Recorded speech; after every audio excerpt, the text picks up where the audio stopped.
Davis versus Romero. Full fight highlights. Most of all, protect yourself at all times. Touch gloves. Leave it. You. Davis was talking about was that Tank will walk into a punch. Good shot by Davis and a good counter. I'm sure it was exactly. Yeah, something that Rolly was talking about was that Tank will walk into a punch, and we're seeing a really smart Davis now. Well, we were talking about that. I mean, this is just a much better fighter and getting better about it just about with every fight. Romero is going to look to see if he can counter with that left hook. His big power punch is the left hand, so his left hook is what he wants to land, if at all possible, to see if he can. And the crowd here is up on its feet, but not because of the fight. They're distracted by something we can't yet tell what it is. I thought it was because they were sensing a knockout. It is the first round. We're all waiting for that. But that's a good job and jab that Romero is throwing right now in this first round, keeping David at bay. Yeah, and Romero doesn't. Rolando Romero didn't think I was going to get to do my keys to victory after round one, but I do. So let's take a look for Gervonta Davis. Don't be reckless early. He wasn't early in this fight. Combinations. Once his fight gets going, he's going to want to use those. And the overhand left is his big power punch. He did start to look for that in round number one. As for Romero, head down and hands up. His head was up a little bit in that first round. Use the jab. He did use that in round number one, and his hopes of winning this fight are pinned on the left hook. He's got a good one. And oh, by the way, what Davis said to Romero when he went over to him in the corner is, what happened in round one? Was it? I'm sure it was exactly what he told him. No, that is what he said. So now we're in round two. You know, Romero added Joel Casamayor, the great former champion, who it was a very nuanced and great technical fighter, and they feel that he added something in his corner in that regard. We'll see if that's true. Yeah. And you talked out about the keeping your head up for Romero. That's a no. Romero will get a right hand that time, and that rocked Davis for a moment. Well, Romero thinks he can hurt him because he's going after him now. That really got him excited, and he saw something. He did land that punch, so I can see why Romero's putting that pressure. Now Romero stalking him now, and Davis going backward for the moment. I don't believe Davis is hurt at all. Now, Davis has to be smart about this. Use this aggression from Romero to land a nice shot. Yeah. Him coming in. He is not throwing counter punches, Davis, at this point. He's just retreating. Yeah. And this is not the posture you normally see. That he can box, Davis, but you don't normally see him moving this much. Wild right hand misses. There's a left hand from Davis. There's the punch. Right when he Romero stepping in.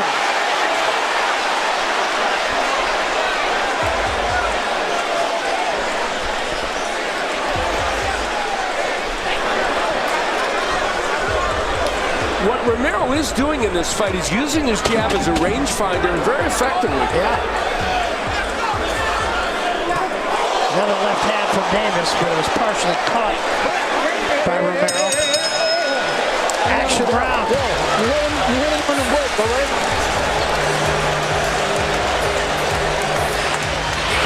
No, but one thing that I'm seeing is that he's taking 2 steps back, making it difficult for Davis to counter with just one straight left hand. Yeah, good point.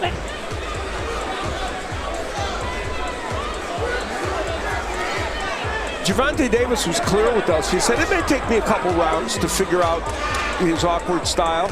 Yeah, I think the way these first round and minute have gone is there's a healthy respect from either guy.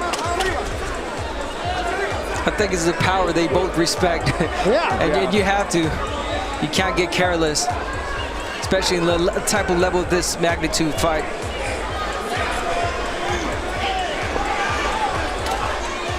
Interesting to see Gervonta Davis using the whole ring in boxing. Oh, he took a big left right hand. And then a left, and holding on. I don't know if that'll be a knockdown, no. Started with a right hand and a left behind it. You hear me? All right?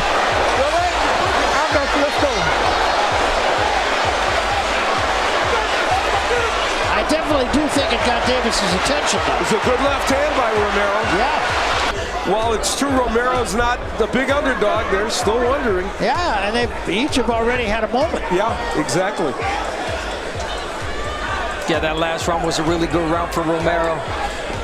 And you got to take advantage of moments like that when you might not even hit them hard, talking about Davis, but use the crowd as an advantage because they get rowdy, they get really loud.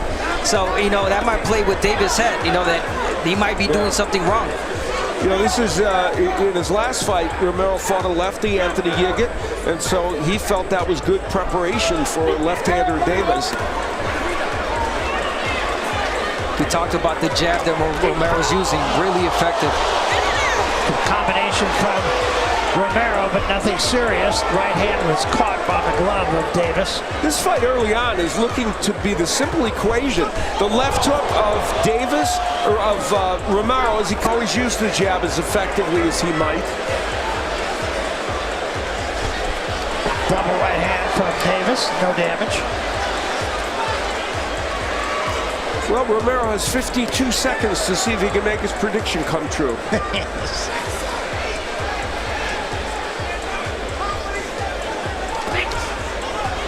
Davis's prediction was, we'll see what happens in round 2. Not to Romero's defense, but he did say with the first hard punch that I hit him, he has not landed any. Well, he did mention round 1.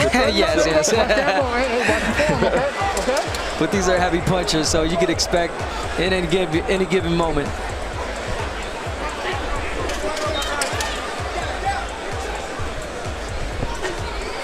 Just showed the left hand and just pawed with it. Only 22 punches thrown in round 1. Isn't that interesting? And we expected a war right at the get-go. A good shot by Davis and a good counter. And Davis whooping at Rowe. Well, comes in, and Davis looking to counter him with his straight left. Yeah, although Romero has gotten a couple of right hands in there with some pop. Yeah, Davis is trying to take that jab away. Trying to hook with that jab. Goes short with the hook, goes Davis. That was caught in the gloves. Romero able to get that hook in there. Yes, he did.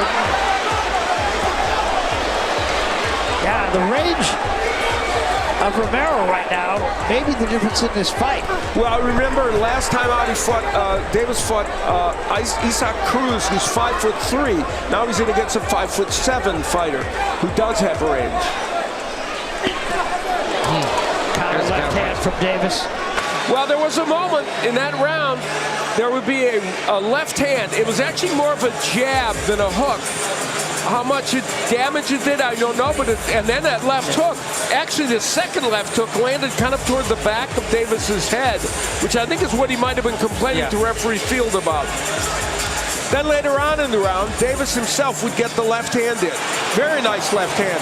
And of course, that is one of his big power punches. He's got a good right hook also, but that's the one he wants to land against Romero. Take deep breath, take deep breath. All right, Dib. Come on and get it. Let him keep working at that pace, Dib. Let him keep working at that pace.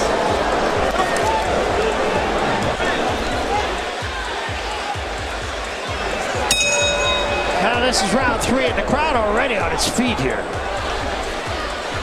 I think there's a palpable tension in this room. Yeah, there's no question. Because, you know, two guys that are knockout punchers, and what he'll do here is just counter left hand as Romero came in squared up, and Davis hit him. And, you know, Davis thought Romero would make a mistake and he would make him pay ultimately in this fight. That's exactly what happened. Now, Romero did beat the count, but he's very wobbly. His legs are not under him.